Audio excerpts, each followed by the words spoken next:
And just as a reminder, this meeting is being broadcast over Lunenburg Public Access. Any communications from the public? I see none.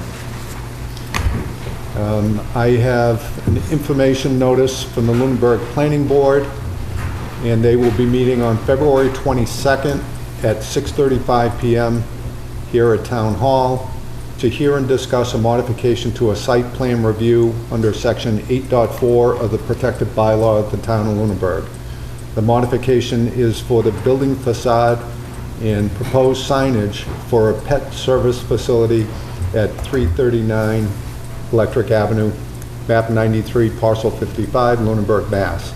Owner applicant is the 339 Electric Ave Corporation, 572 Turnpike Road, Ashby, Mass. Application and plans are available for viewing in the planning office. And I also have the February edition of the Beacon. Any other communications from the committee? No. I have just one more, a reminder that the Finance Committee is authorized as a committee of 7. There are 5 of us here tonight, and that is all the members presently on the committee. Our quorum is 4, and with 5 members on the committee, that's a bit of a challenge. So we do have 2 openings, and anyone that might be interested in joining the Finance Committee, this is a great opportunity as we begin the budget review process. So if you have an interest, please fill out a talent bank form in the town clerk's office. And with that, I'd like to introduce the town manager, Carrie Spidel. I'm sorry, Carrie LaFleur. It's okay. And she'll be presenting her preliminary budget recommendation. Thank you, and good evening, and I apologize again for having my back to you, but this room is not the easiest to make a presentation and be able to make eye contact with everybody. I do thank you for your time this evening, Finance Committee, members of the Board of Selectmen, and staff and public and people viewing at home. This is probably a fairly difficult presentation to sit through because of the length and the amount of information that we go through. I've made some changes, and I hope maybe it'll move along a little more quickly and not be as repetitive as it may have been in the past when you hear me talk about what's in the budget and then you hear all of the departments talk about what's in the budget. So tonight I'm going to focus more on the things that the department, you won't hear in the department presentations. Some of the things that, because Mother Nature doesn't always cooperate with us, we end up having to take out lengthier discussions on some of these items. So I'm hoping that will be beneficial. But before I start, I wanted to make note that on the website, for anybody who's interested, I have the front page of the website up on the screen. Under news and announcements, Town Manager releases fiscal 2017 budget recommendation, and there are links to the recommendation itself and 3 different appendices, the Capital Planning Committee report, a debt service schedule for all outstanding issues, which is new, that we've had this in the past, but we're making this a public document, and I hope that you find that useful. And then the financial forecast and the presentation. And tonight's presentation will be up on the web later this evening.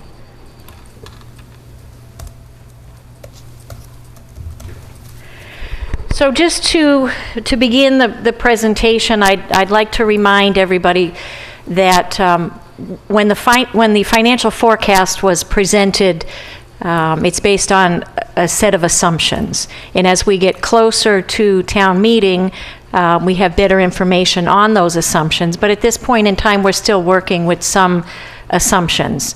So I would ask that you bear that in mind.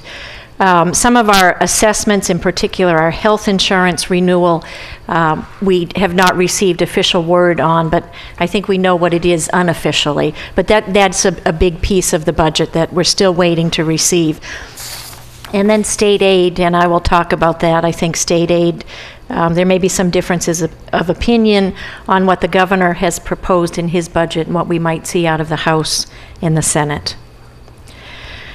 And I wanted to mention, as I did just a minute ago, that I think what I want to focus on here tonight really is revenues, the target budget, and let the departments, when they come before you, talk about how the target budget affects their ability to undertake the service that they have to. And I'm not going to spend so much time on that this evening, because I think it makes the presentation a lot more lengthy, and I think there are some other things that might be better for us to focus on. And I also want to mention that I just want to start by defining two terms and tell you how I'm using them. So when I talk about municipal, I'm talking about all of the departments outside of the school. Public safety, public works. I'm just going to call that, for ease of reference, I'm going to call that municipal. I know in the past we've called that town and school, and some people don't like that, and I understand why. I've worked places where we talk about school and non-school, and I think for the same reasons that doesn't work either. So I'm just going to, the departments other than the school, I'm going to call municipal, just for ease of discussion. So as I mentioned last year, I think just going forward, it would be helpful to have some more discussion about budgetary goals. I think this is just something to keep in mind, that is the goal just to produce a balanced budget where we're essentially allocating the same percentage of resources to each of the departments? Or are we trying to do something else with service levels? I know it's a very difficult discussion to have, especially when you don't have a whole lot of money. Right, but I think it's something that we have to keep in mind, and keep in mind that when I prepare my recommendations, absent anything else, I'm looking to produce a balanced budget that is roughly the same percentages of revenue are going to the same departments, unless there's direction to do something different. That being said, we do match dollars with service level needs. We don't just apply a flat percentage, and you'll see going through the different departments that there are different percentages allocated, different percent increases allocated to the budgets, because we take the time to go through and see what they need versus just doing a flat increase. And I always try to look for places where we can make a minimal investment, a strategic investment for maximum impact. And I think last year I felt that I was better able to do that.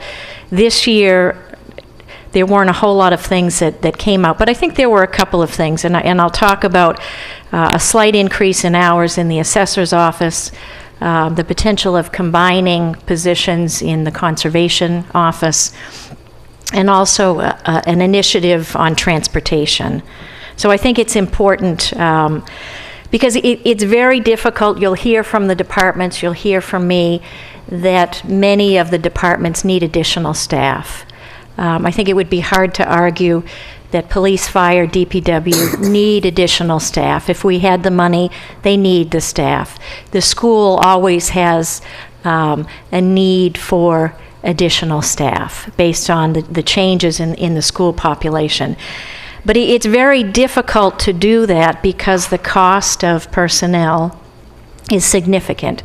And we have places, particularly in the municipal departments, where we have benefit-eligible part-time employees, where you can make an increase in hours for very little money, and you're not increasing the benefits significantly. And so I think that's what I'm looking at with the assessor's office and conservation. I will say that, in my opinion, I think the recommendation is roughly equivalent to the target budgets. There may be some disagreement, but I think generally they mirror the target budgets, with the exception of debt service, unclassified, which is health insurance and employee benefits, in the retirement assessment. And we'll talk about that a little more. It is a balanced budget proposal. It does not use free cash or stabilization fund for the operating budget. There is a recommendation to use free cash for capital, but that is outside of the operating budget. It does fund all contractual salary increases, and it meets the town's financial policies. We're maintaining our 5% increase in stabilization fund, and if you were able to see the presentation that our financial advisor made a week or so ago, maybe 2 weeks ago now, where he went through our rating review, and he mentioned what our rank was in each of several different categories.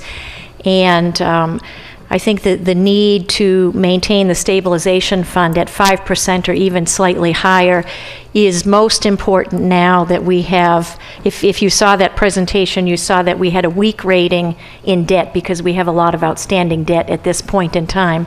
So to the extent that we could make one of those adequate categories strong to offset that weak debt, I think it would be in our best interest if we're able to do that. So there were some challenges in putting the budget together, as you can imagine. With regard to revenue, the challenge really is with state aid and knowing what state aid will be, or making an educated guess on what it will be. On the expenditure side, the health insurance renewal I mentioned has not yet been received. We don't have anything yet from Monty Tech, but what we do have, courtesy of the presentation you had last week on the Chapter 70 funding, is we know what our minimum spending requirement is for Monty Tech, and for the most part, our assessment has been the minimum. So I was able to plug that in, but the minimum assessment for fiscal 17 is higher than what I originally had in the forecast and the target. And then our retirement assessment, the increase is significant. It's not anything that we didn't expect, but it's difficult to work with a 2, 3, 4% increase in revenue and a 8 to 10% increase in retirement assessment. So those were some of the challenges. So first we'll talk about revenue, and as you all know, we have 4 different sources of revenue. We have property tax, state aid, local receipts, and available funds. Property tax accounts for about 2/3 of our revenue. State aid is about 21%. Local receipts is just under 8%, and available funds is just under 5%. This graph might be a little difficult to read, but overall we're looking at a projected increase in 17 of $1,455,438. So to dig a little deeper into property tax, most of you know that we, when we calculate our levy limit, we add 2.5% increase, which is allowed for under Mass General Law, and that produces about $526,000. We estimate new growth, which we've estimated at $300,000, and I'll go into that a little bit further in the next slide. That is higher than the estimate at forecast and target, which I believe was $275,000. And then if we have any overrides or exclusions, we add those in. I make note that there's no request for an override. We do have several debt exclusions, most notably for the new middle school, high school project. Our exempt debt service in fiscal 17 is projected at $2,714,483. Of that, about 1.9 is for the new middle school, high school project, and the estimated impact for the average single-family home for the middle school, high school project is $405.51. And then we have other exempt debt of $821,465, and that would be for the public safety building, the library, for the primary school. So the overall increase in property tax is 4.49%. Of that amount, just under 1% is to support new exempt debt related to the middle school, high school project. State law does require that we assume 100% collection rate, so our tax levy for fiscal 2017 is $24,579,642.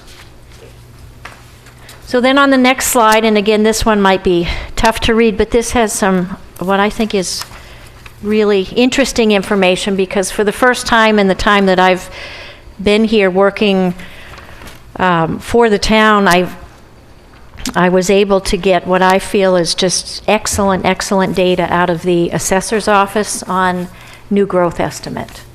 So I'm very pleased with that, and you have a copy of it. Hopefully it's easier to read in your packet, but maybe not.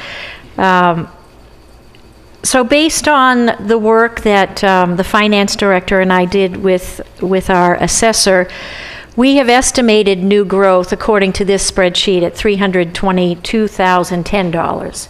Now I mentioned we're using 300 as an estimate right now, so potentially we have a little extra in new growth to work with. But at this point, I'm not ready to push that up, because we have to make estimates based on what we think the value of property will be as of June 30th. So we do know, in this spreadsheet identifies, what we're considering to be new growth. We have 8 certificates of occupancy issued on homes. 30% complete as of June 30, 2015. We expect for those to be 100% complete as of June 30, 16. Did I say 15 versus 16? The estimated tax to be raised from that is $27,454. Now, we use an average building value of $250,000. This is why I include $300,000 rather than $322,010, because we have to make some estimates on what the value will be. So those are all completed. So those actually, they're completed at this point, but 70% of that value was not yet counted in the tax levy. 30% was counted in fiscal 16, the current year. 70% will be counted in fiscal 17. So under active construction, we have 16 open permits, and these are, I assume these are residential. Again, an average building value of $250,000. We estimate them to be 75% complete as of the end of this fiscal year. That generates a potential tax of $58,830. And then we have anticipated permits. We have an estimate of 10 anticipated permits to be 50% complete at the end of the fiscal year, generating $24,513. We have 22 new vacant lots that were created during the year. They will generate property tax of $40,338. And then we have other new growth that is ongoing, and this is our commercial growth. So we have another building at Tri-Town Landing with an estimated value of $2.5 million, with a tax liability of $49,025. So there are a couple of other projects that are noted, 274 Prospect and Highfield Village, that have, or one has an estimated value, but we don't have any potential tax listed. So these are projects that are out there, but we're not yet sure what will happen with them at the end of the year. If you follow development or the planning board, Highfield Village has been under consideration for the 9 years that I've been here, and so we put it out there as something that might happen, but we're not expecting to get any new growth out of it at the end of this fiscal year.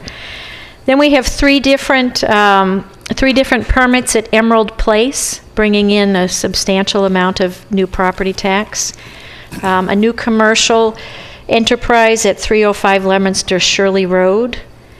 Another one at 1259 Mass Ave. And then the Unitil headquarters building, which is under consideration. And I put that on there. I would think it would be,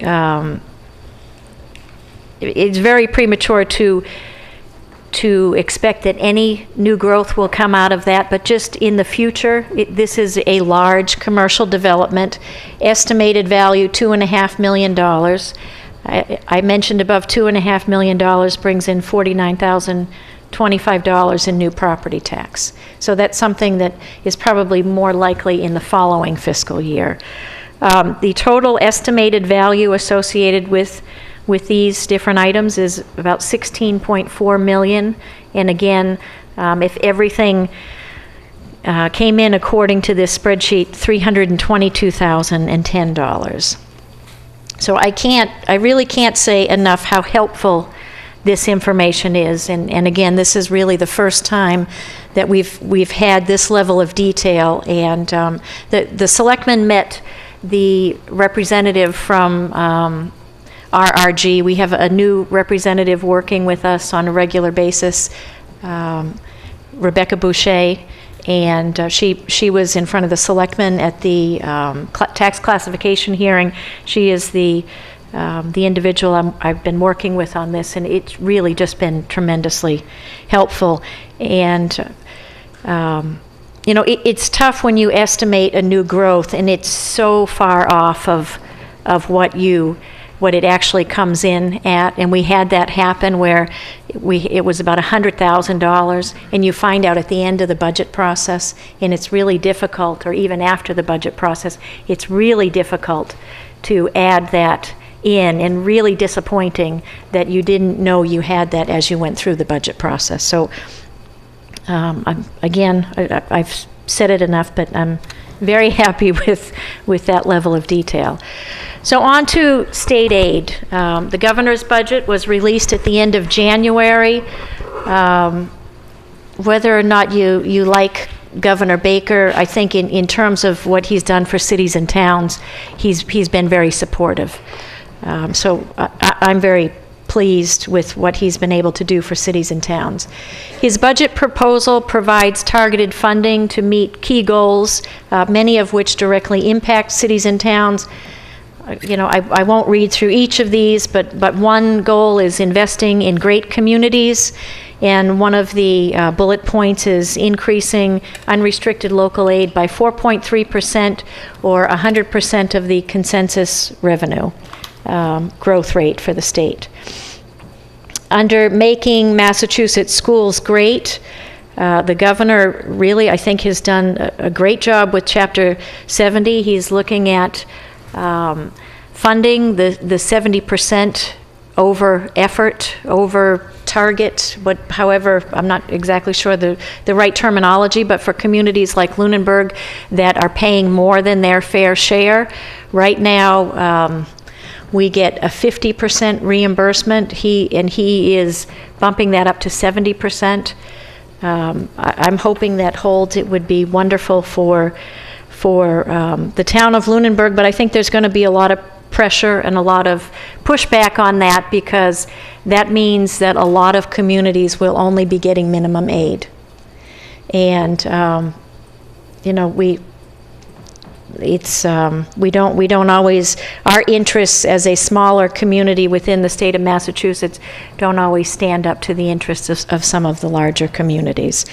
So the governor is supporting additional grant funding for kindergarten programs and a whole host of other things which are wonderful for supporting the schools within the Commonwealth. So in terms of my recommendation for state aid, I have essentially included or mirrored what the governor has included with everything except Chapter 70. And it's not that I don't want to use that number, but my concern is that that number is going to make us feel more comfortable than we should be feeling, because I do think there's going to be a lot of pushback. Minimum aid is $20 a student. Even the Mass Municipal Association is lobbying for minimum aid to be $100 a student. So we are getting significantly more than minimum aid because we are receiving a 70% reduction of our over-effort amount. So even if minimum aid was bumped up to $100 per student, I assume it's going to be at the expense of a reduction in communities that are receiving over-effort. As I mentioned earlier, the unrestricted general government aid is projected to increase 4.3%. That's wonderful. It's about $42,000. I would be remiss if I didn't point out that it's still 23% lower than what we received in fiscal 2009, or about $300,000 lower. And if you inflated that 2.5%, it's about $560,000 lower. So when this was cut back in 2010, this was a significant, 2010 and 11, a significant hit to our budget. This is our lottery funding that Governor Patrick renamed to Unrestricted General Government Aid, that people now call UGA. And now we don't even tie it to the increase in the lottery. We tie it to the increase in all state revenue, which is lower than the increase in the lottery. But I think we're tying it to that metric so we can all forget that it's supposed to be lottery money coming to cities and towns at an increased rate based on the increase in the lottery. But $42,000, we were level funded, or essentially level funded, for a number of years. It certainly helps.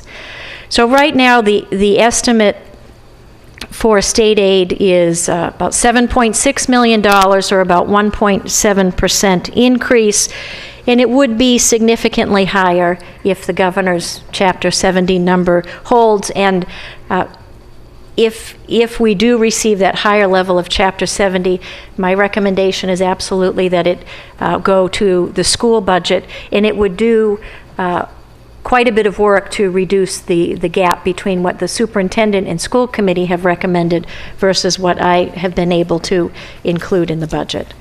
So this here just is a graph of what our state aid has looked like. The bottom is UGA, then all other, then Chapter 70. And if you look at the spreadsheet, you can see the significant cut to the lottery aid in 2010, and you can also see in 2013 the significant increase that we received in Chapter 70 when we first started receiving that 50% reduction in over-effort. So local receipts, an overall increase of $167,000, or 6.21%, a very healthy increase.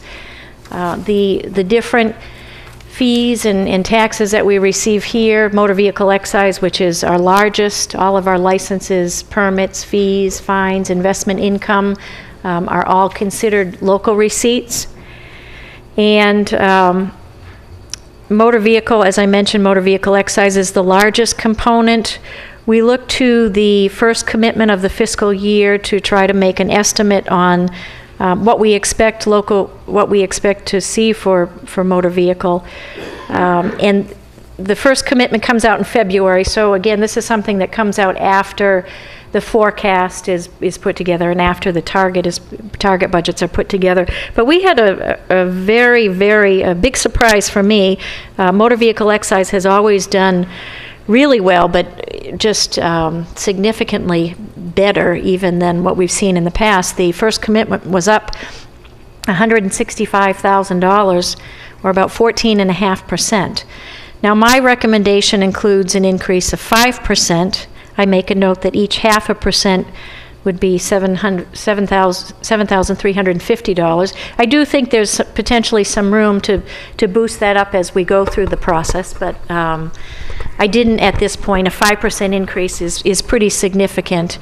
And again, this is a fiscal 16 revenue that is up, and it's a good indication of what we can expect for 17. And I do think we have a little bit of room here for movement. All of the other local receipts, except where noted, are projected to increase 2%. I have projected a $47,000 increase in ambulance revenues.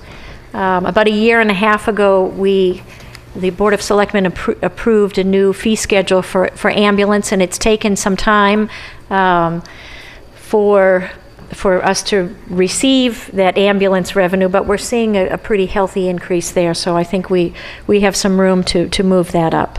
And then another pleasant surprise is local options meals tax. I've projected a 20% increase in that. We just continue to receive better and better receipts in that area. Our solar net metering credits, I projected at $120,000. It's a little bit less in the current fiscal year, but as we have more experience with that project, we're better able to project what the associated revenue would be. And then available funds, this is the fourth category. This really is a catch-all. I'm not sure how to say it any better. Sometimes one-time revenues, sometimes, one-time revenues are revenues that are specifically targeted to different expenditures. So it's very difficult to draw any comparisons year to year because we might not have the same type of expenses. But we do receive our school building reimbursement on the primary school in here, in this fund, water and sewer betterments to pay the associated debt, the indirect costs for the sewer enterprise funds, any prior year unexpended articles that we take back and we reappropriate. We don't have anything projected right now. We typically have had some in the past, and that is used to help offset the capital. That's one of the reasons why we're having a little more trouble with capital this year, is we don't have any, and we don't anticipate any unexpended articles. Free cash, $250,000 is projected to help partially offset the capital, and our bus fees come in here to this account as well. So, as I mentioned, an overall increase of $1,455,438. Of that, $1,235,802 is for operations. The additional amount of $219,636 is for exempt debt service. So the increase to the operations budget is about $1.2 million. Before I move on to expenditures, any questions on revenue? Yes, I have a few. I can either go back to the beginning or go backwards. It doesn't matter to me. I'm curious about the local options meals tax, 20% increase in the upcoming year after a fairly significant increase in the previous year. Yeah. What do we attribute this to? Do we have more restaurants in town, or is the economy just performing better and therefore more people eating out? Do we have a sense of what's driving that? You know, this is a really tough one because these receipts are paid into the state, and the state returns them to the town. And the state won't provide us any detail on where the receipts are coming from, and whether or not the restaurants are timely with their payments or delinquent. I think it does have to do with the economy, because the economy definitely is picking up. We've had this maybe 5 years now, we've had local options meals tax. So I feel comfortable enough that, we're not seeing people making back payments, like somebody didn't pay for a year and then in a quarter they're paying, and it overinflates the category. So it's tough, but we do see a consistent increase, and I do think it has to do with the economy. Thank you. Just a clarifying question on the Chapter 70. Your recommendation is that we budget a 2.1% increase, which is $122,524. And then you referenced that if the governor's proposal holds, it means an additional $291,593. That's instead of the 122 or over and above the 122? Over and above. Really? Yes. Wow.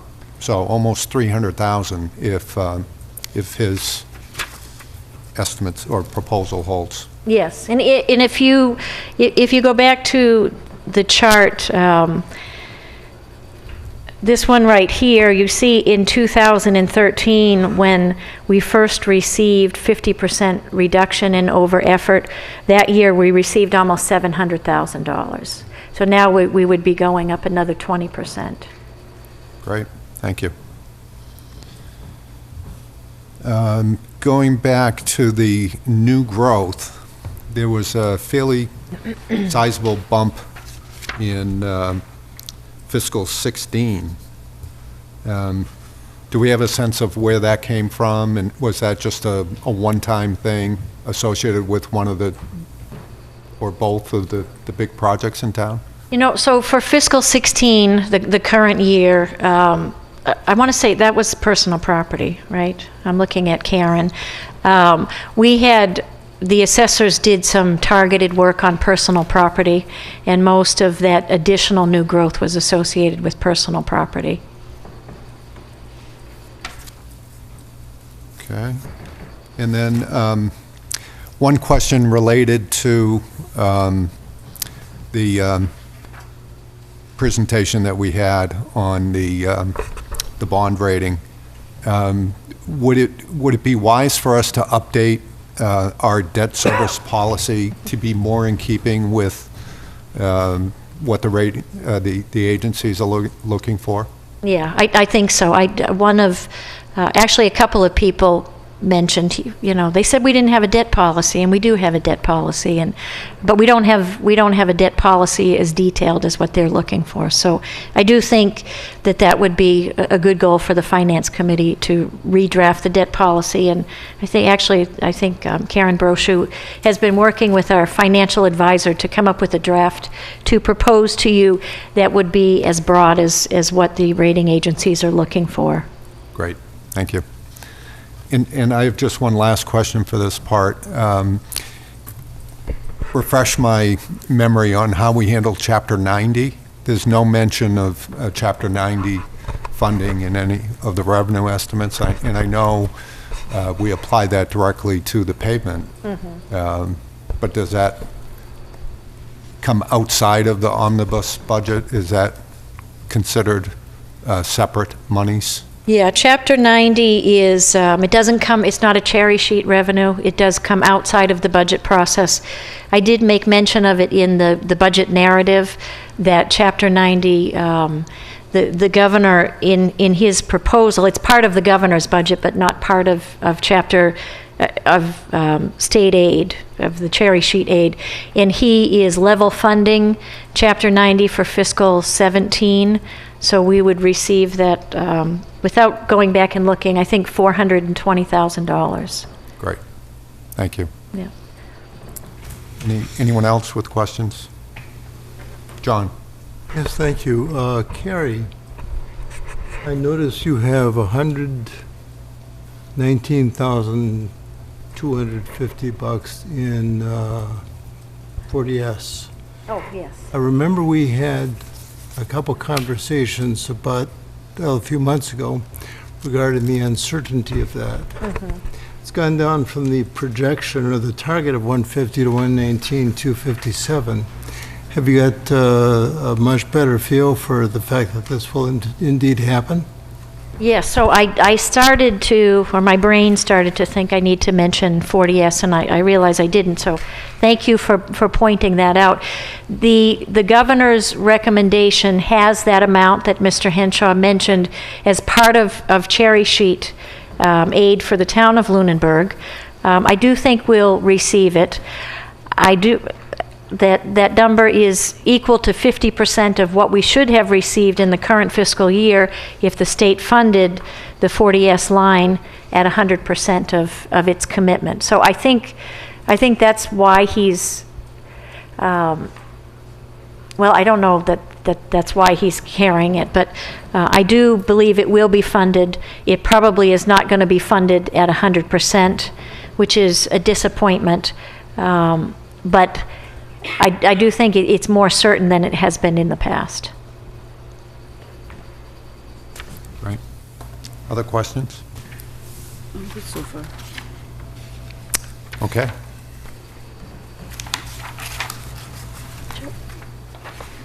We have a question from the audience. Oh, please.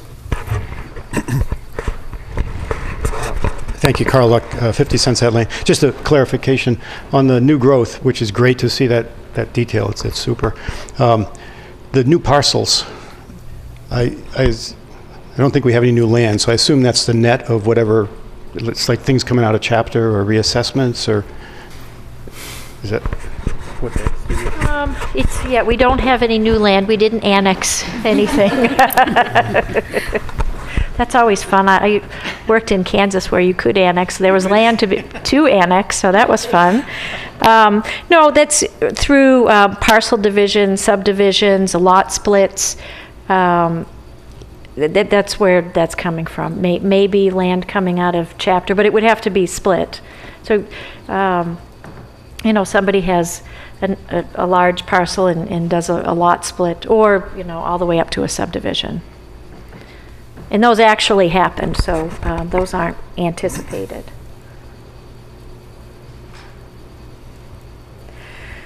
So on to expenditures. Just a reminder, we're a service provider organization, and we provide services to a wide variety, to students, to seniors, to residents. And the point of the budget is allocating resources to services. Our expenditures are divided into different categories. We have functional categories, which are our departments. We have non-appropriated costs, which are charges that we receive from the state.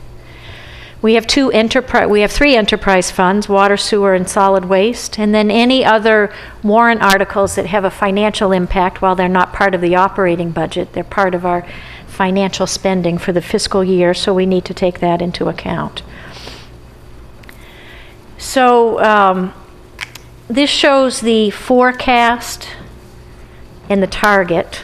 So back in December, I presented a forecast, and we talked about the fact that based on all of the assumptions that I put together, the projected deficit in fiscal 17 was about $410,000, rising to about 1.15 million over a 5-year period.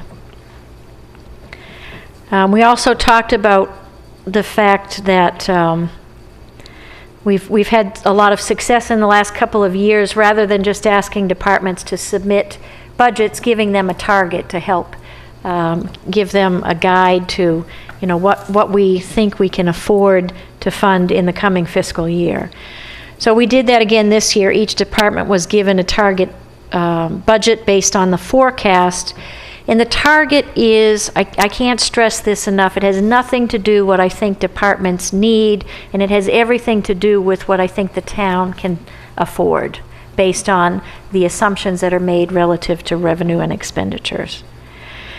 So there really, there wasn't much of a deficit that was created between issuance of targets and budgets coming in, as opposed to the current fiscal year, where we had a huge difference in between target and receipt of the budgets, because I was able to bump up a few of the revenue estimates, so it wasn't significant. On a dollar amount, it's $443,000, which sounds significant, but if you back out the additional debt service, and I mentioned when I put the forecast together that we would be doing a borrowing for the school project, and I hadn't plugged that into the forecast because it's exempt debt. You know, it wasn't going to make the bottom line any easier or more difficult to deal with, so I didn't plug that in. So a $443,000 increase from target to recommendation, but only $107,000 of that is outside of that debt service, and we'll talk about what that encompasses. We did have above target requests of $766,000, and I make note that none of which have been funded. There may be some debate on how I categorized a few things. When I have an expenditure come in higher than what I estimate, I don't call that above target. So when the health insurance, when I projected it at 7%, and I think it's coming in at 12.8%, I don't call that above target. And that's why I'm saying essentially none of the above targets are funded.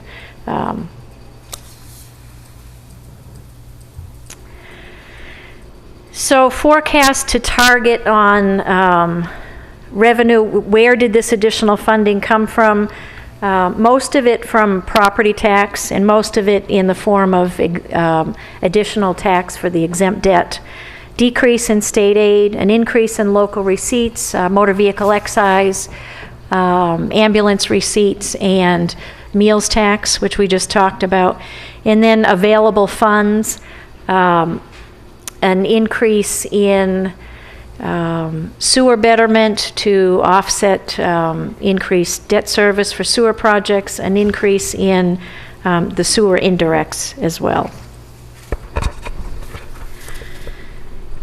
So I received above target requests in the police department, fire department, dispatch, and the schools. The police department, the above target request was $207,000 for 3 patrol officers and some additional funding in some of the line items. For the fire department, $210,000 to provide 24/7 ambulance coverage. So the overnight coverage 7 days a week, using per diem staff. Dispatch, an over target request of $35,000 to fund the desk officer position on the weekends. And then the public schools, $313,000 to fund the superintendent and school committee's recommended budget. I will make a note that the superintendent, I believe, for health insurance included an 8% increase, and it's 12. We're looking at 12.8%. So I think that was $96,000. So the above target, I didn't note that separately on this slide. I think I did somewhere else.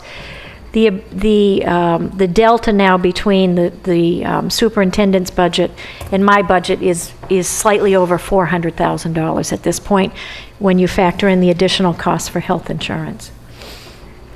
So this slide shows all of our expenditures, about 52% for education, about 13.2 for debt service, just over 10 for employee benefits. Public safety is about 7.5, public works 6.2, non-appropriated costs about 4.4, general government at under 4, human services at 1.8, capital at 1.7, and then other miscellaneous at a very small percentage.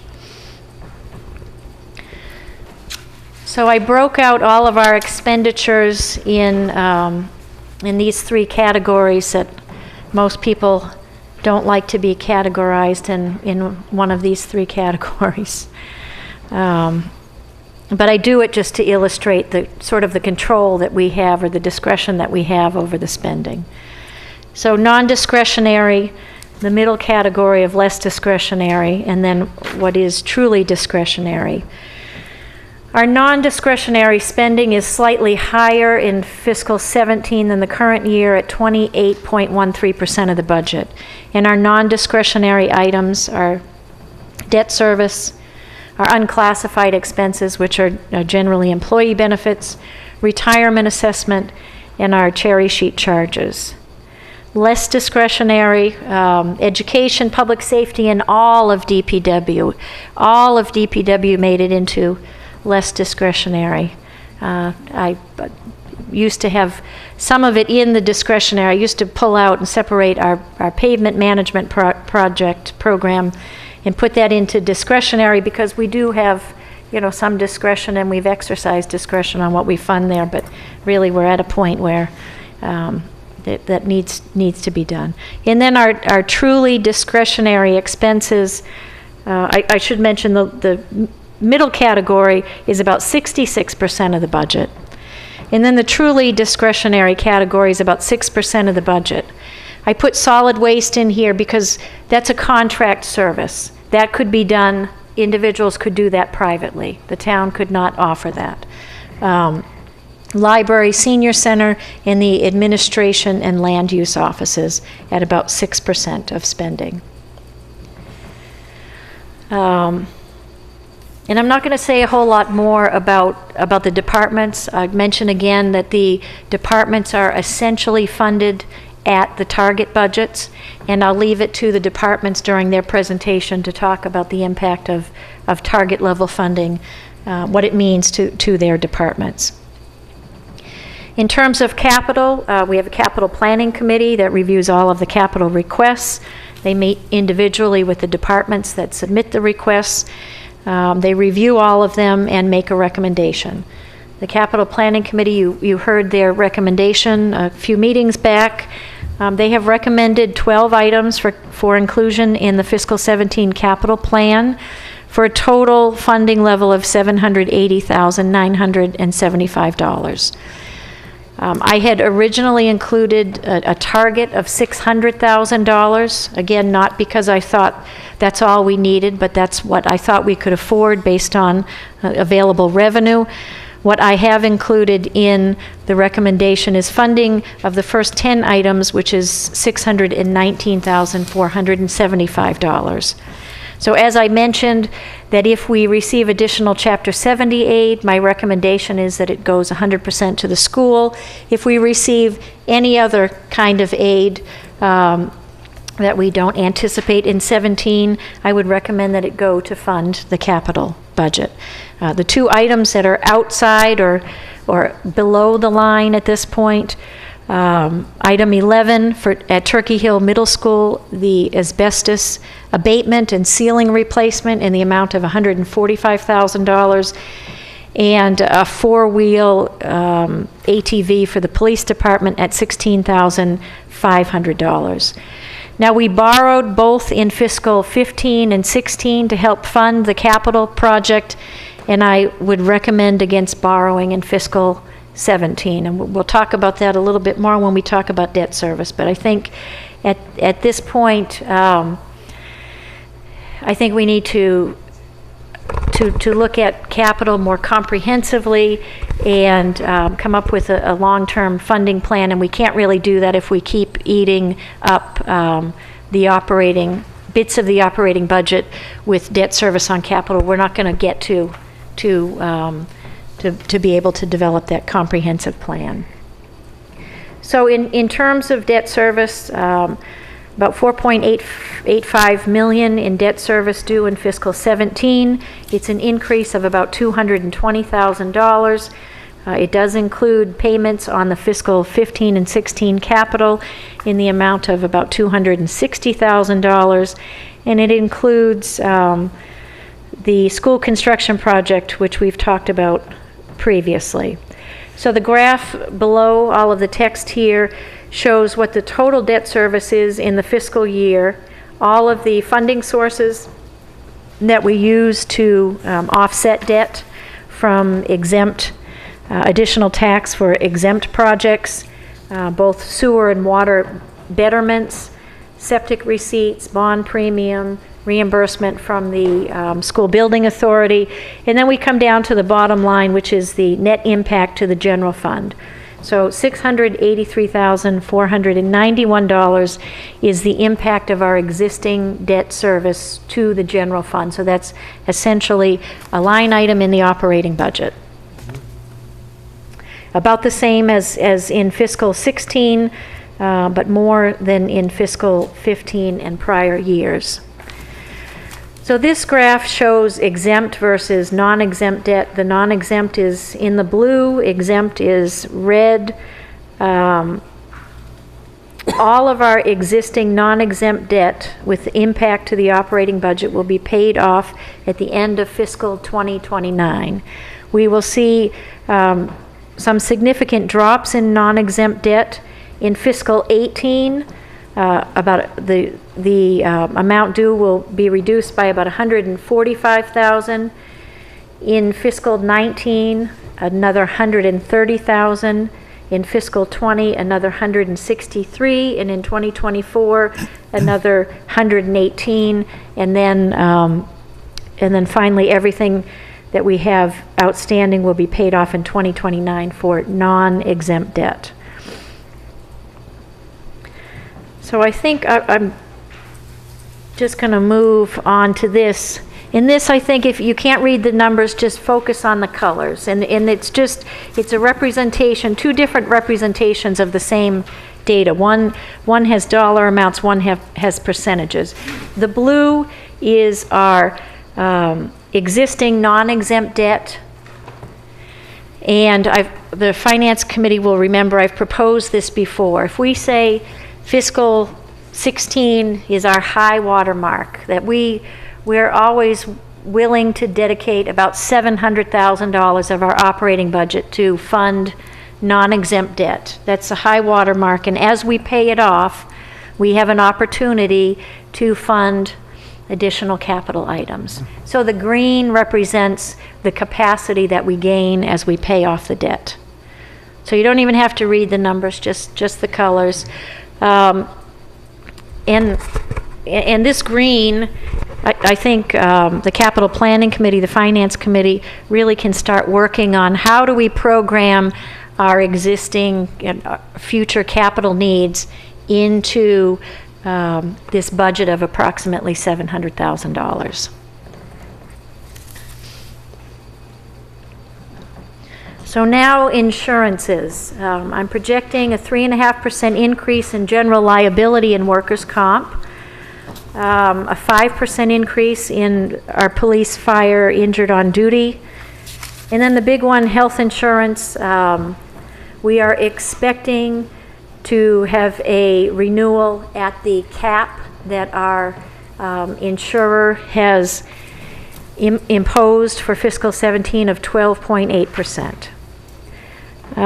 This has a net impact to the municipal side of the budget of $178,000, which is about a 10% increase. And the reason it's not a 12.8% increase is because on the municipal side of the budget, we fund insurance both for active employees and for retirees. And our retiree insurance liability, we have about, I want to say it's about a 3-to-1 ratio. We have about 3 retirees for every 1 active, and the retirees have a different health insurance. Most of them are on Medicare, so they only receive a Medicare supplement from the town and not a full health insurance plan. And the Medicare programs renew on the calendar year, so any impact to that renewal only affects 50% of the year. And their renewals have actually been, it was better this year for the retirees than for the actives, and I'm assuming it's probably going to be the same. So it is a significant increase, much more significant for the school, because the school health insurance is 100% active employees. So the school has the full impact of 12.8%, where the municipal has less. So I mentioned the net impact to the school in the budget that the superintendent submitted was $158,000, but to that, we need to add $96,000 for that additional 4.8% increase. The superintendent projected an 8% increase, so the 4.8% addition is about $96,000. So we have, health insurance is negotiated by a coalition through our Public Employee Committee, and we have an agreement with the Public Employee Committee that expires June 30, 2016. So we are at the point where we're going to begin negotiations on health insurance for all employees and retirees. Those are typically a 3-year agreement, like any collective bargaining agreement. And we have some work to do. We've had a lot of success working with the Public Employee Committee. They've been very receptive to making some mid-contract adjustments when we've needed them. We haven't had to do anything for a couple of years, but now we're at the end of our agreement and we need to do something. We had a 7.8% increase in the current year, 12.8% projected in fiscal 17. We need to do some serious work on examining plan design change. We don't have a whole lot of opportunity. We've made a lot of changes that had a big impact, but we do have some things that we can look at. And we need to be looking in the short term to reduce that fiscal 17 renewal, because any changes that we make would have a corresponding decrement to the increase in the renewal. So we're hoping we can do a little something. But we also have to keep in mind that we have to assume that the Cadillac tax, which we've talked about at some length, is going to go into effect. It was supposed to go into effect in 2017. It's now been pushed out to 2020. But this is something that we need to keep in mind, because just a quick refresher, Cadillac tax is a federal tax on Cadillac health insurance plans, and Cadillac is defined by the cost of the plan. And if you meet that threshold, what the federal government defines as a Cadillac plan, there is a 40% penalty imposed on the employer. Significant penalty, and that those funds are used to fund the national health insurance. So we don't want to be in that position. We're not in that position now, but our PPO plans are pushing that threshold. If you inflate them, if you use 8% or so, which is a pretty standard inflation rate for health insurance, that set of plans will push up against what we expect that Cadillac threshold to be in 2020. Now, we are required by law to have an indemnity plan, and our indemnity plan is our PPO. So we're required to have it. We have very low enrollment in that plan, but I don't think we want to pay 40% on anything. That's just I don't even know what that is. I'm not thinking of anything positive to say about that. So we need to keep that in mind as we work through renegotiation of the public employee agreement. We have the fiscal 17 issue to deal with, that the renewal rate is too high, and the longer term issue to deal with, that we don't want to be paying the Cadillac tax. Next, our retirement assessment. Our retirement assessment is, I believe, an 8.7% increase. Not totally unexpected, a better increase than the current year, but still it's a big increase, and we will see 8 to 10% increases in our retirement assessment until 2040, when the unfunded liability is paid off.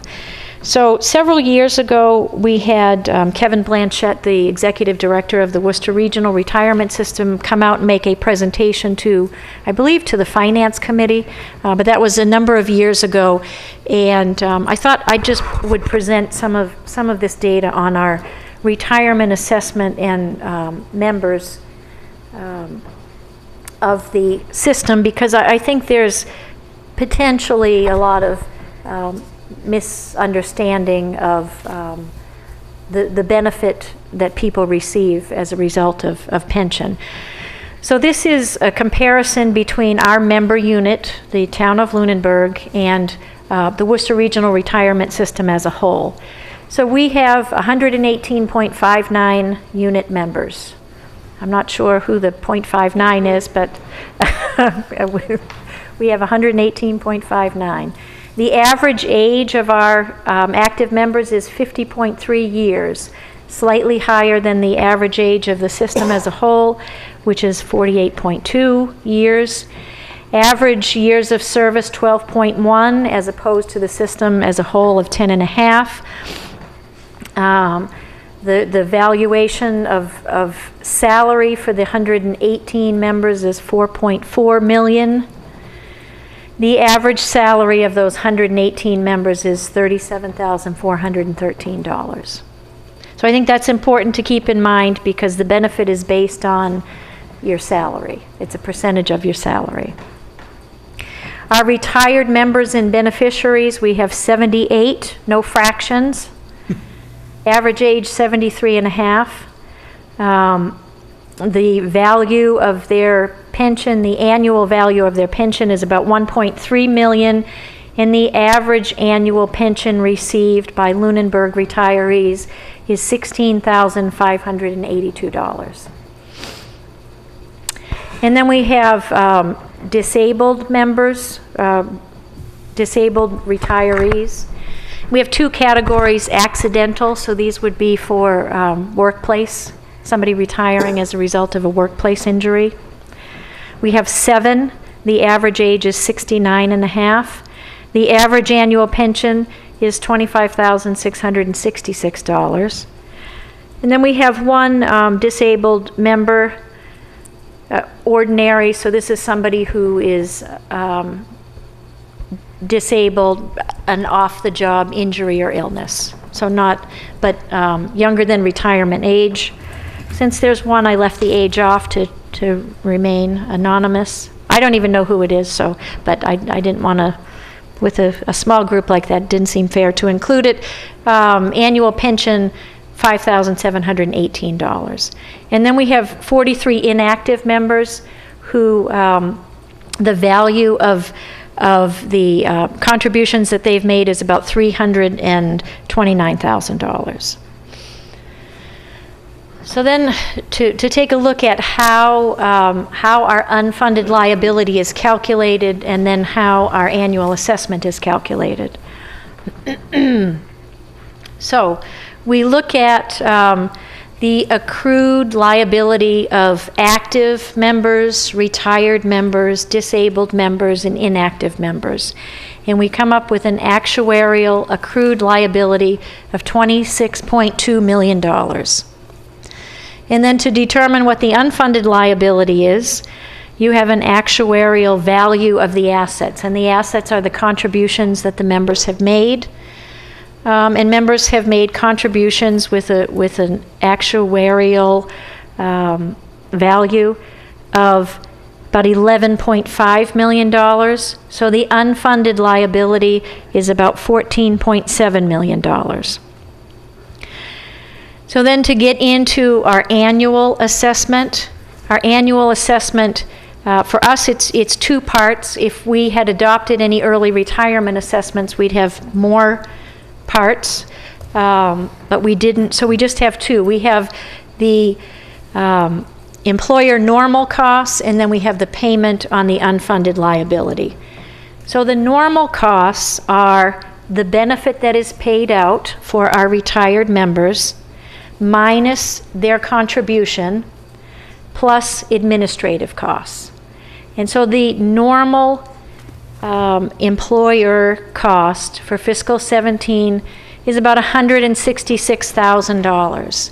So a lot of times people want to know, because it's confusing because we don't have a true employer match to the retirement benefit. So some people may work for a company where you put in a certain percentage and your employer matches that. And they do it just for you, right? And you can see what you put in, you can see what they put in.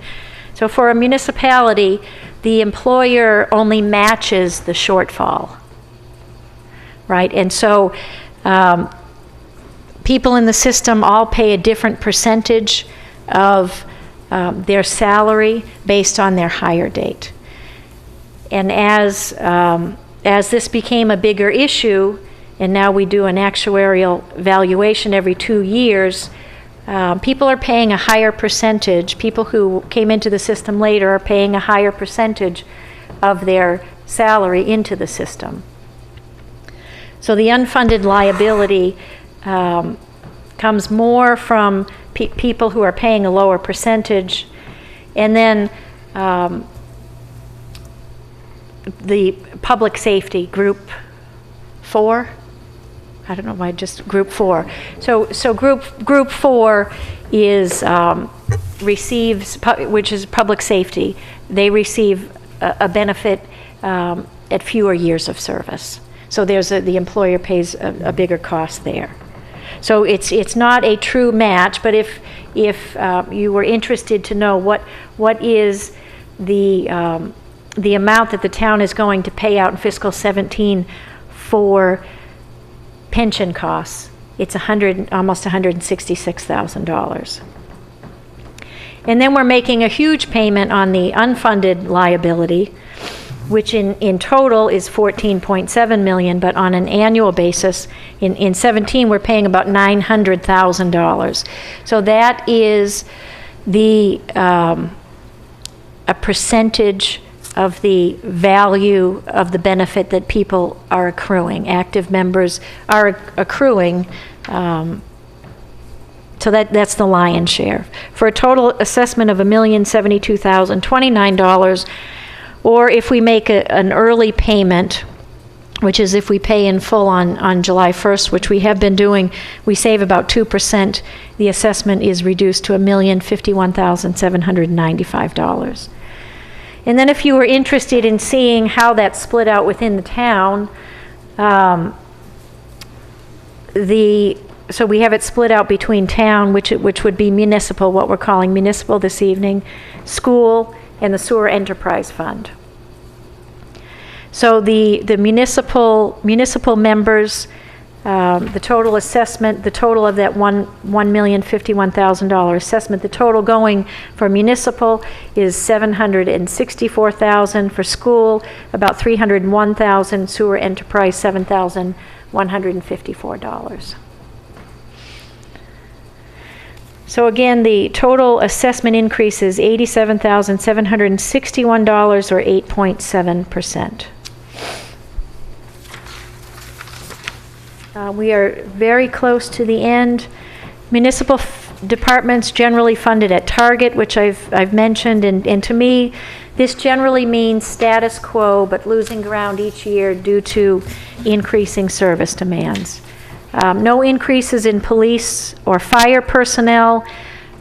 This is a tough one, and you'll hear from both of the chiefs, maybe particularly the police chief, where they have, they have a 24/7 operation right now. A very small department. I think it's going to be difficult for me to be able to support from a financial perspective. I'm just speaking from a financial perspective. Any additional personnel until we can quantify the current costs and the future costs. And that data, the future cost data, has been very difficult to come by. We're working very hard with Worcester Regional, trying to get some data by department so I can make some assumptions about what the cost is. It's not an easy thing. And then we have the other post-employment benefits issue, that we are going to update our valuation in fiscal 17, and I'm going to ask for more specific data so I know I can use that to be able to project the future costs of employees and hopefully come up with some sort of plan to begin to, or strategy to begin to fund that unfunded liability. None of us want to be in a position where we're hiring employees, increasing service levels, and not be able to sustain it. So that's the only reason that it's very difficult to support any additional full-time personnel. Now, we have some cases where we have very expensive part-time people because they're benefit eligible. So to the extent that we can increase some of those hours, combine those positions, so we're not paying 2 part-time benefit eligible people, or, all of the departments are shorthanded. My preference would be that we had full-time people, not that we combine 2 part-time people, but that both of those people would be full-time, because we just have shortages in all of the departments.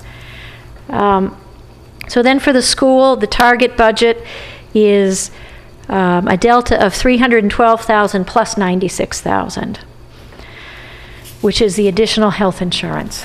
The above target requests are to meet the needs of the district: grade 3 teacher, an office clerk at the middle school, high school, technology support, a technology teacher, a custodian, unanticipated placements throughout the year.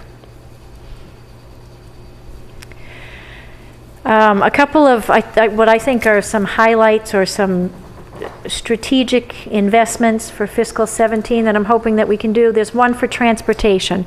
There's $10,000 included in transportation for additional public transportation through MART.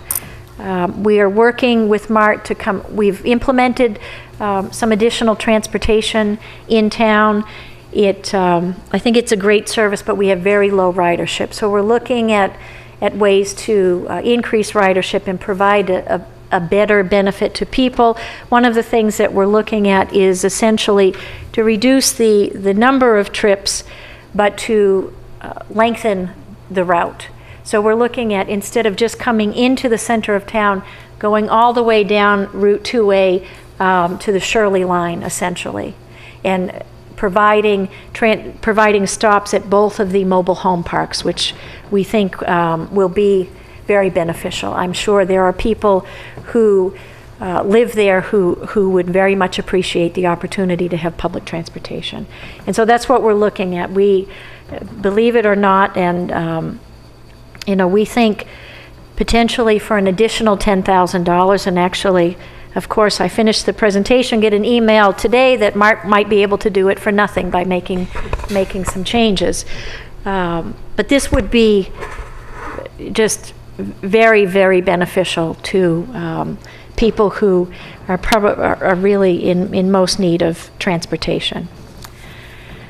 In the conservation office, we had a retirement at the end of the last calendar year. In that office, we have a part-time benefit eligible position, and we have a contract position.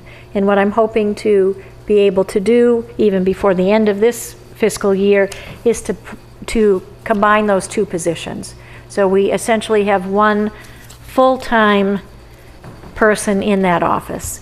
Now, this is going to take some work. I need to work with the Conservation Commission to make sure that this position is going to meet their needs.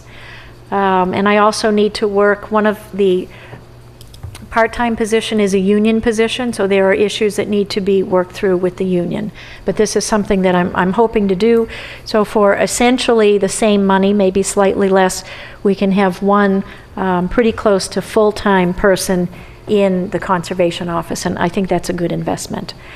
An increase of 5 hours per week in the assessor's office. This would be to an individual who's part-time, benefit eligible, and to do some targeted work on identifying additional tax revenue. So I think this the increased cost is about $5,000, and I assume we'll generate 10 times, maybe 10 times is a little much, but significant increase in revenue. We have, in our technology office, we have 3 full-time individuals shared between the municipal departments and the school.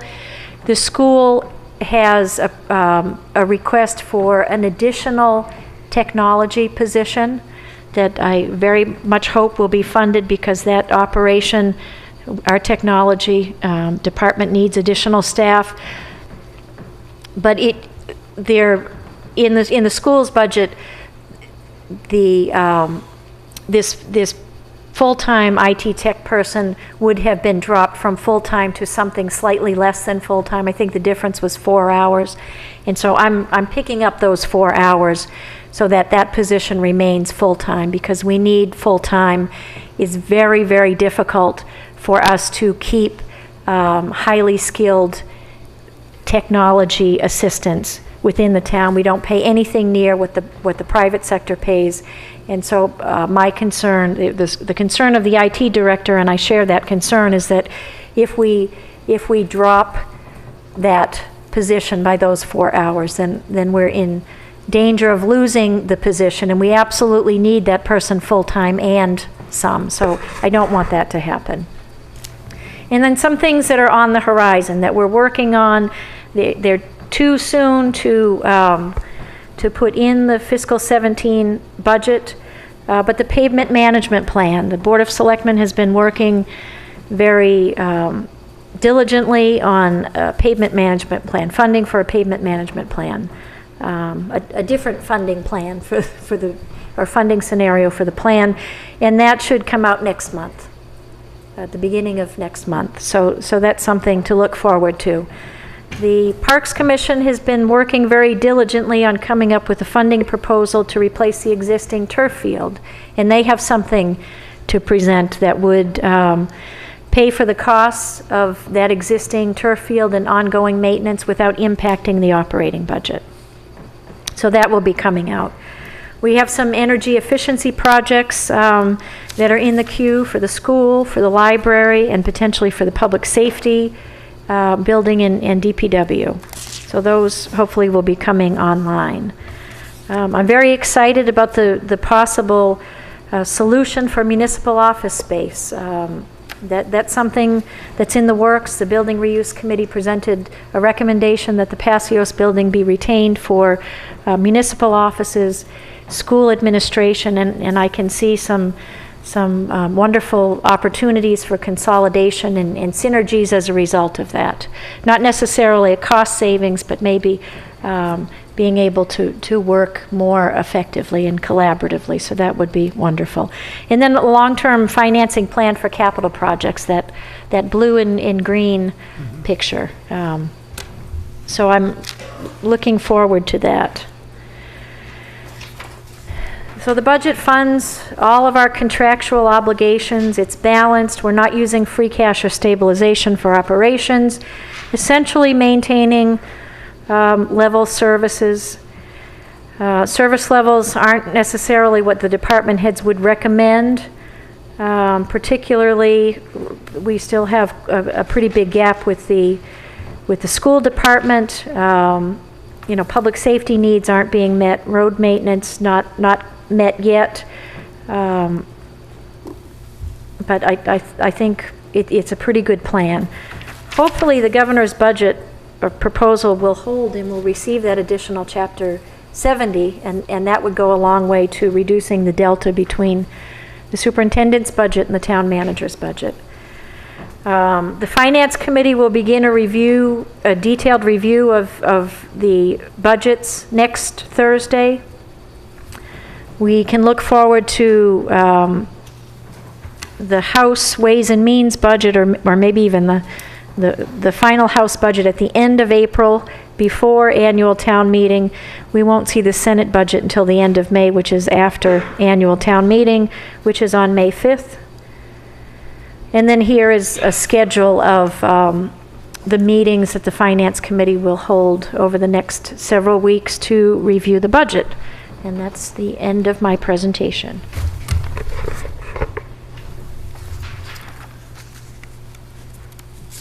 Gary, that's great.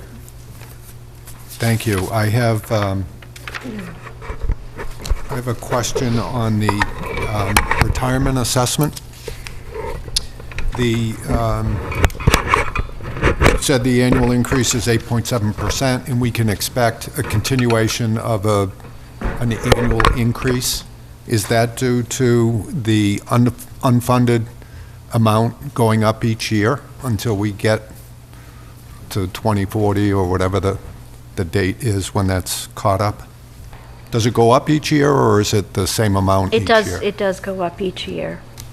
And every other year when they do evaluation and they again look at the value of the assets, one of the issues, and I can't say for sure what assumption Worcester uses, but one of the ways to make your plan seem more funded than it is to use a higher than what you should use rate of return on your investments. So what you will see, a lot of these retirement systems started out with an 8% rate of return assumption, which, in some years, not anything recently, but when we first started doing this a long time ago, 8% was not so bad. But even then, the better rate to use would be 7% or something else. So what you will see, and I should check to see what Worcester uses, you will see that in a year where they feel that they can reduce that interest rate assumption and still stay within an 8 to 10% increase, they'll reduce the interest rate assumption, which is the smart thing to do, but you don't really get any break that way. And then you have to account for the changing valuation of the assets. Right. Can we go back to the non-exempt debt for a moment? What is the ceiling that you used as an assumption? Is that where we were in fiscal 16 or 17, or I was thinking of the chart on the next page. Yeah, well, I think this answers the question, and I did skip over this slide. So on this slide, fiscal 16 is the ceiling, $695,538. That's the ceiling that I used, the level of non-exempt debt in fiscal 16. Right, which is well within the financial policy that we established, is it not? Yes. So is there perhaps some additional headroom, or is this a number that you're more comfortable with in terms of having a ceiling? Well, there certainly is more room under the policy. I picked this number because we already have that built into the budget. So it wouldn't be pulling any additional resources from any other departments. Right. So that certainly is, up for debate, if that's the right number or if it should be higher. But if it is higher, it's either going to pull from existing or new revenue. Right. Yeah. Other questions, I just have one. please? At the last town meeting, one of the things that was presented was the Personnel Committee wanting to discuss the salary administration plan. Mm-hmm. Is that anything that might impact the 2017 budget? So in the 2017 budget, there are contingencies, the Finance Committee reserve contingency and a salary contingency. And the salary contingency account contains estimates for what I think it will cost to settle different contracts, including something for the non-union employees covered by the salary admin plan. But I think one of the other pieces of that was reclassification of employees. Was that something that was? Yeah, that's not necessarily in there because I don't have anything. And there's no reason to assume that it would happen at the town meeting coming up. Right. Okay. I think maybe a cost of living would be a reasonable assumption, but reclassification, that would be difficult as late as we are in the process. But, we do have a third contingency, which is within the salary reserve contingency, and it's for retirement buyback benefits. So I have to make an assumption on who may retire and what their retirement buyback might be.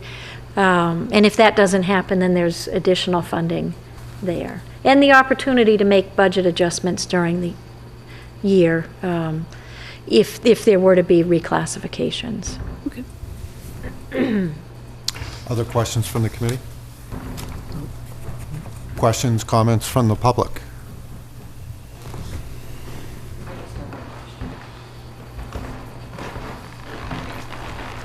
Carrie, when you look at the FY 2017 expenditures unclassified, and you talk about insurances, you talk about the net impact to municipal and then the net impact to school. Where are the school retirees? Are they in municipal or schools? The school retirees are in municipal. Do they need to be?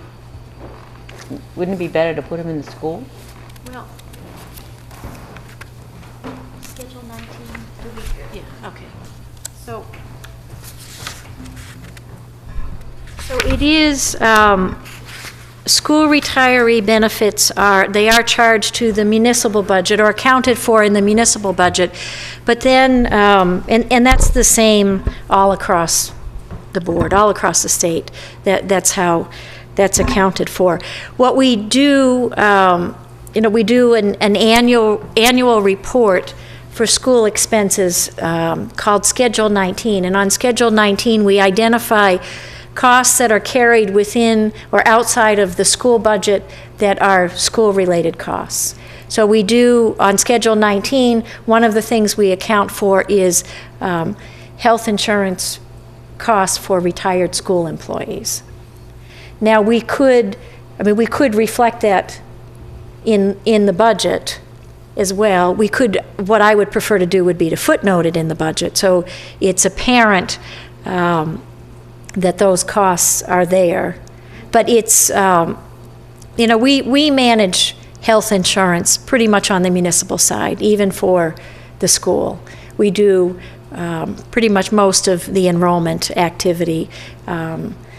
So I certainly could break it out and footnote it. I wouldn't want to transfer that appropriation outside of the health insurance budget. Yeah. When do you see Schedule? That's an end of the year report. We turn it into the state. It is a public document. I don't know that we have anybody ask for that. That's something that maybe we might review at the Finance Committee sometime. I don't think we've gone through Schedule 19 with the Finance Committee, but it's a... No, because it's just an accounting of school expenses that are borne by budgets outside, other than the school budget. So debt service, we have all of the debt service regardless of what the project is. On the municipal budget, on Schedule 19, we would identify debt service costs related to school projects.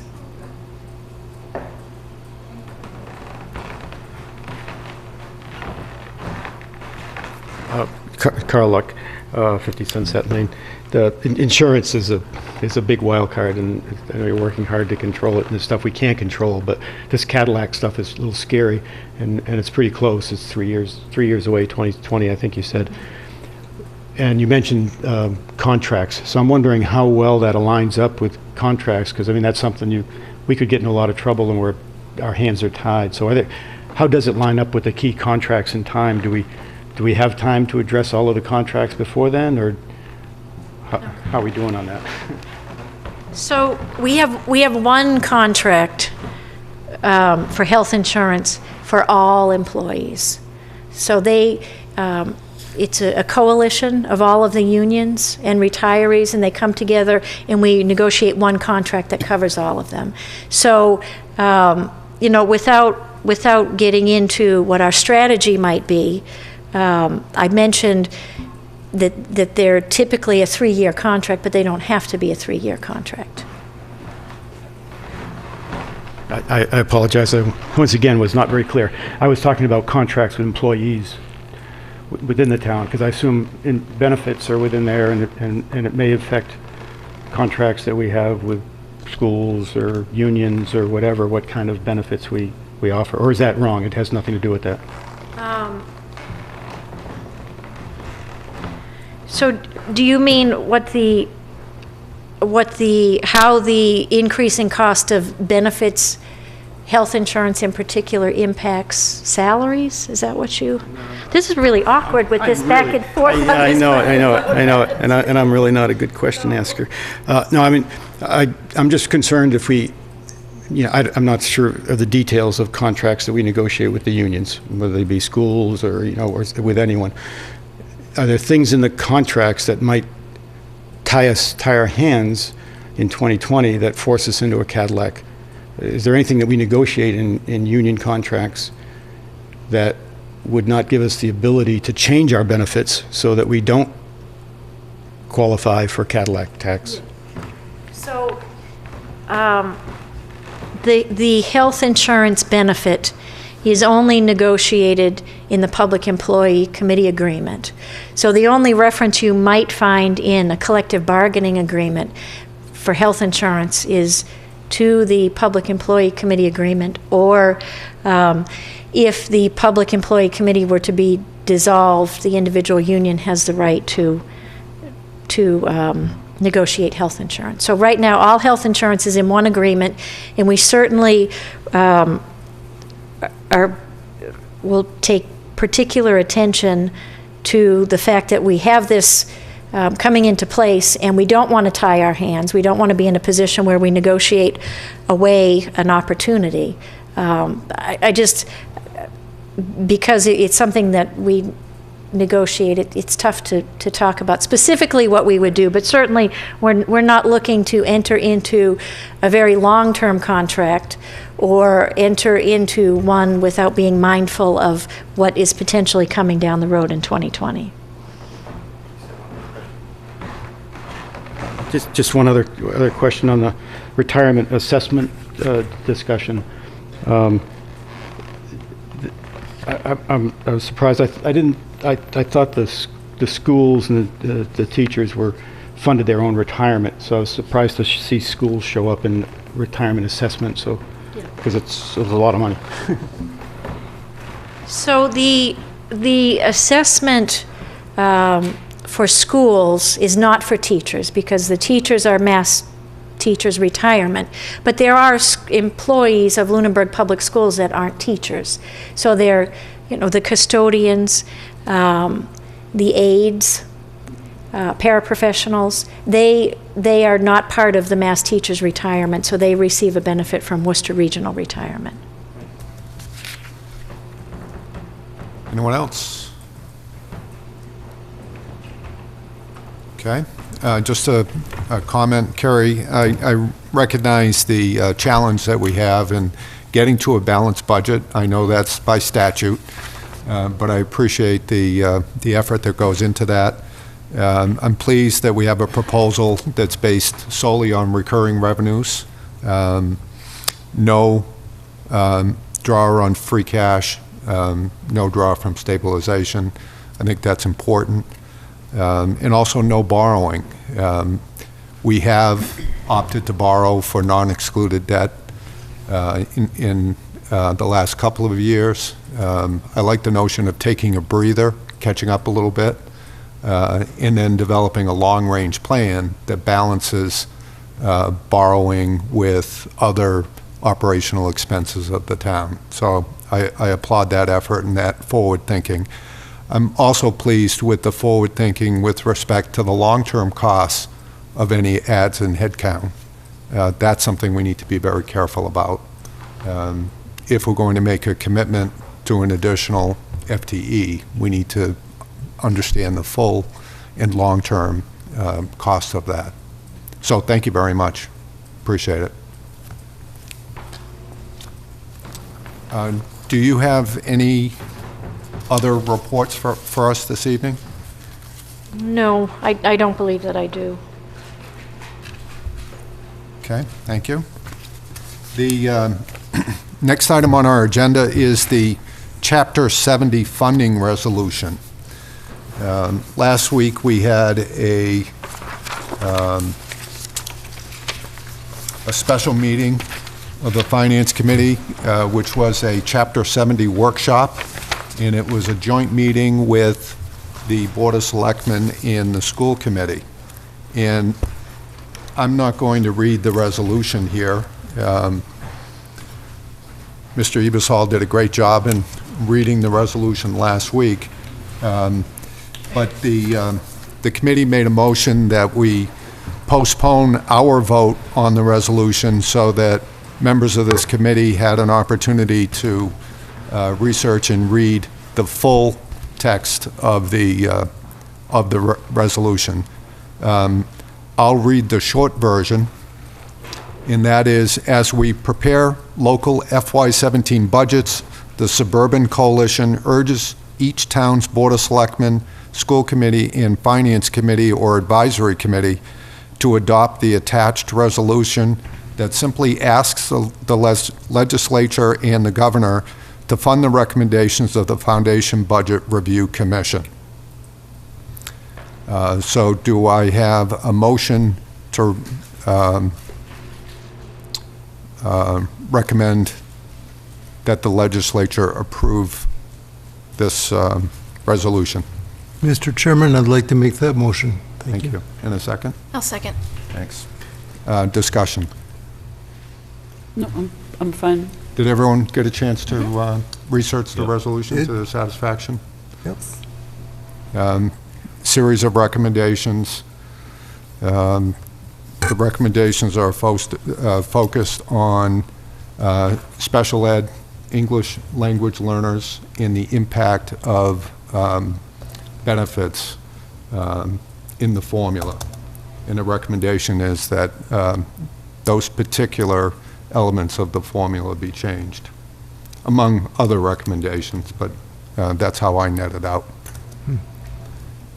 Any further discussion? No. Those in favor? Aye. Aye. Anyone opposed? None. John, we have minutes. We do. We have minutes from the meetings of January 28th and February 4th. Okay, I'll take them in order. Minutes from January 28th. Make a motion to approve the minutes of January 28th. Second. Thank you. Any discussion? They're fine minutes, John. Thank you very much. Nice job summarizing a long meeting. Those in favor? Aye. Aye. Anyone opposed? No? I was not here, so I assume I cannot vote, correct? Yes. Yes. That's correct. You And didn't then, watch it on TV? I did, but I don't think it's the same. and then we have minutes from the Finance Committee meeting of February 4th,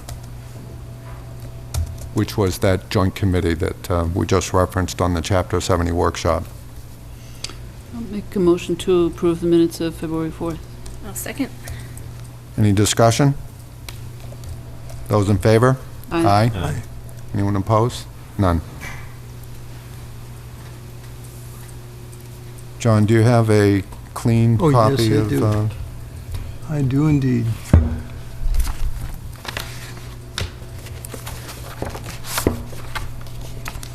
It's thick because it has the presentation slides attached to Right. it. Okay.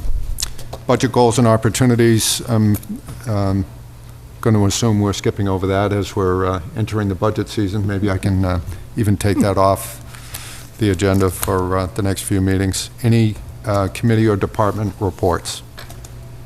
No, I did meet with Chief Marino today, primarily because he had contacted me after having seen the capital improvement plan presentation and wanting to make sure that it was clear what was going on with the vehicles that were being requested and cycled and how they're cycled. And it was very informative.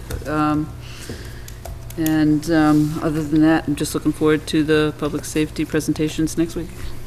I hope I didn't misstate things too badly on the vehicle cycling. I don't believe so. I think some of the question was, okay, at what point do you get rid of them? I know that was a question that I had, and he just wanted to make sure that it was that there were no lingering questions over, again, the vehicle schedule and how that came about. But we can discuss, I'm sure if there's any questions about it, he'll be here next week. Okay. And library committee, I believe I won't be making those meetings because they're Thursdays. So there's nothing to report there. Okay. Okay. Anyone else? The Public Access Cable Committee was to have met on the 8th, but that was the day of the snowstorm, so they postponed the meeting till February 22nd. They're working on their plan for their budget for the coming year. Okay. Karen, anything to report? I do not. And I have two quick reports. The Building Reuse Committee met on February 2nd to present our recommendation to the Board of Selectmen. We're recommending a reuse of the patios for town offices and further work to figure out how to dispose of the other buildings, the old primary school, the Verta building, and what to do about Town Hall. We agreed that more research is needed on some of the numbers, if you will, before we finalize that plan. But the recommendation is to repurpose TC Passios for municipal offices, either in whole or in part. And then the School Building Committee met last evening. We were actually here at Town Hall and televised, but we had a lengthy discussion on the relative cost and benefit, if you will, of turf fields versus sod fields. The original budget for the building project included sodding of fields and no consideration for turf. There are those that would believe that the turf field would actually be less expensive in the long run. So there was a lengthy presentation on that. There was a discussion about some of the safety concerns, both the physical safety and the, I'll call it the biological safety of the fields. And I think there's more discussion to be had on the topic. There were a number of assumptions in the model that were presented, and I think some of those assumptions could be questioned. So more work is to be done there. We did vote to approve change order number 8, which was not a lot of money in total. I have that number here. $17,000 in total. There were 3 items on that. One was the electrical work for the placement of a athletic archive system, not the system itself, just the electrical work in the event that we wanted to install something in the future. And then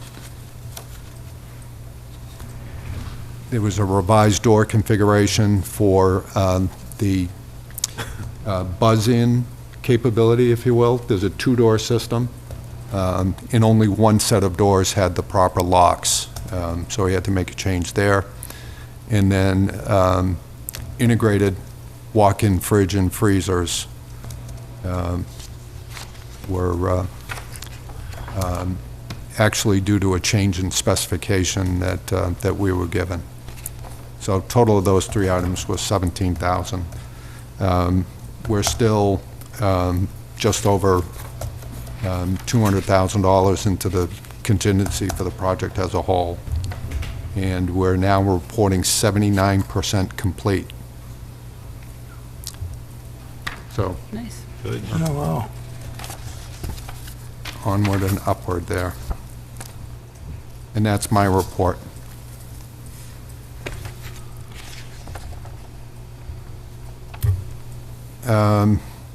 Any need to discuss our ongoing business here? We're going to hear about the payment plan soon. We've got some other items that we're going to continue carrying. Our next meeting is next week.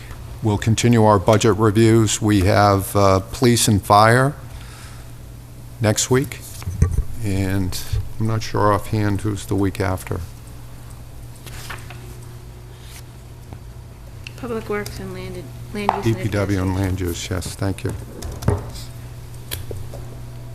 And any comments from the public before we adjourn? Anything else from the committee? No. We'll take a motion to adjourn. So moved. Second. Those in favor? Aye. Anyone opposed? None?